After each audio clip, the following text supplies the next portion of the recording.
I guess it was when I figured out how to remember your name, Alan Soldofsky. I thought to myself, waiting my first time in the hall for your classroom to open, figuring out with great anxiety how I was going to remember your name. The Alan part was easy. Soldofsky. But I had to make sense of these words, so I came up with sold off his sky. Alan sold off his sky. Alan Soldofsky. Or maybe it was Alan sold off his skis. Not as poetic. Later I would learn it was definitely his sky he sold off, and later I would know what that meant. I guess it was when I witnessed for the first time your sudden gasp and gulp of words, watched as you shuddered your storm. The words in front of you, a poet's words, raging a tempest inside you. You struggled and held back, only allowed a small flood to stop at the gates of your rimmed glasses. Perhaps it was Bishop's fish, or Lowell's lonely bed, or Ginsberg's crack of doom on the hydrogen jukebox.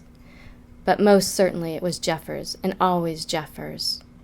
This coast crying out for tragedy like all beautiful places, and like the passionate spirit of humanity, pain for its bread. You brought me Jeffers and his pain prophetic prose, and I understood that it's in the cliffs, the layers, the stones, where your body meets earth, becomes history, sea turning time over and over, fossil and stone, DNA and water. We are one inside the earth, and dust outside the sky. And perhaps it was when you retold the story of Una. She collapsed in the clawfoot, aiming the shotgun at her chest. Warm breeze from the window carrying the summer's laugh of youth that had intoxicated Una's only love. Una pulls the trigger, and an accident occurs.